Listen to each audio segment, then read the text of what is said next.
जय माता की। माता रानी सबको सुखी रखे, स्वस्थ रखे। ज्योतिष शास्त्र में आप सबका स्वागत है। हम हमेशा एक नया विषय लेकर आते हैं। आज का जो हमारा विषय है, बुध सेकंड हाउस में किसी भी जातक की कुंडली में अगर बैठे हैं तो जातक को वो किस प्रकार का फल प्राप्त करवाएंगे आजीवन। तो इस तरह आज हम इस विषय में चर्चा करेंगे। और अगर अभी तक आपने हमारा ये चैनल सब्सक्राइब नहीं किया है तो आप हमारा चैनल सब्सक्राइब करें, लाइक करें, शेयर करें। और शेयर करने से हो सकता है किसी को इस वीडियो के माध्यम से वो जानकारी प्राप्त हो जीवन में जिसके लिए वो भटक रहा हो। आपके मित्र हो सकते हैं, परिवार के सदस्य हो सकते हैं, तो आप इसे शेयर करना ना भूलें। तो अभी हम अपना विषय है बुध। बुध हमारे को बहुत प्रकार के अच्छे और बुरे फलों का दाता है। सेकंड हाउस में बैठा ये धन भाव है, धन भाव है। और ऊपर से वृषभ राशि शुक्र भी यहाँ पे है, स्थित होते हैं, जो आपको और भी अच्छा फल प्राप्त करवाते हैं। तो यहाँ पर स्थित ज़्यादातर अमूमन यही देखा गया है कि यहाँ पर जातक को बहुत ही अच्छा फल प्राप्त होता है। जातक दूसरे भाव में स्थित अगर यहाँ पर बुध है तो ऐसे जातक को यहाँ पे वो बुद्धिमान बनाता है। मतलब उसका जो दिमाग होगा एकदम तीव्र बुद्धि होगी, तेज दिमाग वाला होगा। और वो बातचीत करने में एकदम विवेक से बात करने वाला होगा, हवा में बात नहीं करेगा। और जल्दी बातों से कोई उनसे जीत भी नहीं पाएगा। और बातों में लेकिन सौम्यता रहेंगी। और अपनी आत्मा को, जो आत्मा यानी कि दूसरा जो स्थान है, ये मोक्ष का भी कहा गया है, लेकिन वैसे ज़्यादातर ये पैसे से संबंधित या घर परिवार को ही दूसरा स्थान देखता है। लेकिन फिर भी यहाँ पर अगर बुध है तो आत्म केंद्रित भी ऐसा जातक देखा गया है, जो अपनी आत्मा को निरीक्षण करने वाला जिसे कहते हैं। और ऐसे जातक के अगर दुश्मन बनते हैं तो ये दुश्मनों के लिए बहुत घातक सिद्ध हो सकता है। जिनका भी दूसरे स्थान में बुध बैठा है, दुश्मनों का ये विनाशक होता है ये आदमी, जो भी जातक है। और ये कभी कभी धोखेबाज भी बनाता है, क्योंकि बुध कैसा है, ये बिन पेंदी का लोटा है। ये कब किस करवट बैठेगा ये बताना ज़रा डिफिकल्ट हो जाता है कई बार, लेकिन ये परिस्थिति के अनुसार धोखा भी दे देता है। अगर दूसरे भाव में बुध बैठा है तो ऐसा जातक धोखेबाज भी बना देता है। वो अपने पिता को तो पर्याप्त सुख देता है, यानी कि अपने जीवन काल में जो एक पुत्र को अपने पिता के प्रति जो भी कार्यक्रम रहते हैं वो अच्छे से निभाता है। और पिता को भी यही एक्सपेक्टेशन रहती है कि मेरा बेटा बड़ा होकर पुत्र से सुख पाएगा, अपने बेटे से सुख पाएगा। तो यहाँ पर स्थित जिस भी जातक की कुंडली में बुध दूसरे स्थान पर बैठे हैं तो ऐसे जातक अपने पिता को प्रसन्न करने वाले होते हैं।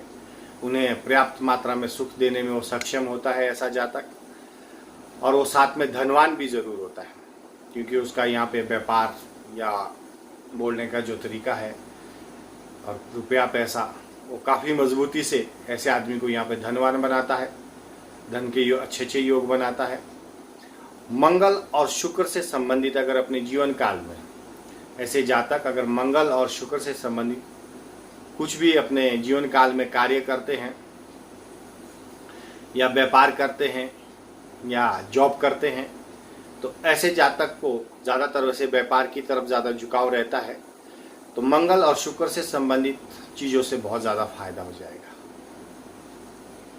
तो ये जातक के लिए यहाँ पर बहुत सारी चीज़ें अच्छी भी है। अगर इन केस किसी कारणवश यहाँ पर जातक को दूसरे स्थान पे बहुत अच्छा फल प्राप्त नहीं करवा रहे हैं, क्योंकि दूसरे भी 8 ग्रह और है, कुल मिला के 9 ग्रहों की परिस्थिति के अनुसार ही संपूर्ण जानकारी दी जा सकती है। तो अगर किसी कारणवश यहाँ पे बुध के ऊपर किसी की कोई दृष्टि पड़ रही है, कोई बुरा योग लेके बैठे हैं, तो उन्हें अपने जीवन काल में जो उपाय अपनाने चाहिए उपाय आप नोट करिए। और जो उपाय हम देते हैं बहुत ही सरल होते हैं। अगर आप जीवन में इन उपाय को आप अपनाते हैं तो आपके कर्मों के माध्यम से आपके भाग्य विधाता आप स्वयं बन जाते हैं, क्योंकि कर्म ही आपका असली भाग्य विधाता है।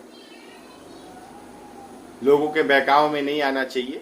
लोग बहुत सारी चीज़ें कहते हैं, आपको अपनी जन्म कुंडली के अनुसार ही अपने जीवन काल में सभी पदों को, सभी चीज़ों को अपनाना चाहिए, क्योंकि वो सारी चीज़ें आपको जीवन भर में सपोर्ट करेगी। नेगेटिव एनर्जी आपके अंदर आने नहीं देगी अगर आप जन्म कुंडली के अनुसार, अपने ग्रहों के अनुसार अपने जीवन में उन सब बातों को अपनाते हैं, जैसे आपकी खान पान, रहन सहन, कपड़ा, या आप क्या पहनना क्या नहीं पहनना, या कैसे लोगों के साथ व्यवहार कैसा करना, कैसा रिश्ते रखने, ये सब अगर आप 9 ग्रहों के आधार पर संपूर्ण कुंडली को दिखाते हैं तो आपको संपूर्ण जानकारी प्राप्त होती है। यहाँ पे मात्र हमने आपको दूसरे स्थान पे किसी भी जातक की कुंडली में बुध ग्रह अगर बैठे हैं तो किस प्रकार का फल देते हैं, अगर मान लीजिए वो अच्छा फल नहीं दे रहे तो उपाय आप नोट कीजिए। हम उस विषय में आज यहाँ पे बात कर रहे हैं। ऐसे जातक को मांस, मदिरा और अंडे से बिल्कुल दूर रहना चाहिए अगर किसी कारणवश बुध यहाँ पे अच्छा फल नहीं दे रहे। और शालियों से, अपने जो सालियाँ होती है, सालियाँ, उनसे संबंध ना रखे। संबंध का तात्पर्य है अपने नैतिकता, आचरण को बनाए रखे, गलत आचरण ना लाए जीवन में। तो खासकर सालियों से यहाँ पे संबंध बताया गया है। तो अगर आप यहाँ पे सालियों से दूर रहेंगे तो अच्छा है, नहीं तो बहुत घातक सिद्ध होगा आपके लिए। भेड़, बकरी और तोता ये जीवन काल में आप कभी ना पालें। जिस भी जातक की कुंडली में दूसरे स्थान पे बुध बैठे हैं, ऐसे जातक को भेड़, बकरी और तोता नहीं पालना चाहिए, क्योंकि अगर आप ये सब चीज़ें जीवन काल में करते हो तो आपको ये अशुभ ग्रहों की जो नेगेटिव एनर्जी आपको आ रही है वो कई गुना और मिल जाती है, फिर आपके बहुत सारे नुकसान जीवन में देखने को मिलेंगे। तो ये आज का हमारा विषय था बुध से संबंधित। अब हम आने वाले जो सीरीज है बुध तीसरे स्थान में स्थित जातक को किस प्रकार का फल देते हैं, हम ये सीरीज चला रहे हैं बुध प्रथम स्थान से लेकर, लगन भाव से लेकर 12 भाव तक, यानी कि 12वें स्थान तक जातक को किस प्रकार का फल प्राप्त करवाते हैं।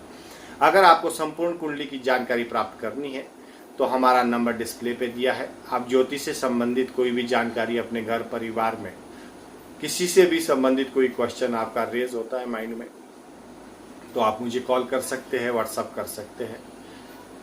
जीवन काल में ज्योतिष को अपनाइए, अपने कर्मों को बदलिए।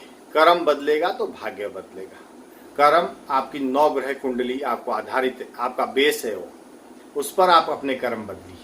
अगर वो आप कर्म करते हो तो आप अपने जीवन को एक समृद्ध, उच्च कोटि का जो जीवन जीने की इच्छा रखने वाले जो इंसान है, उस श्रेणी तक आप अपना जीवन ले जाने में सक्षम होंगे। आशा करता हूँ मेरा ये वीडियो आपको पसंद आया होगा। माता रानी आप सबको सुखी रखे, स्वस्थ रखे, दीर्घायु हो।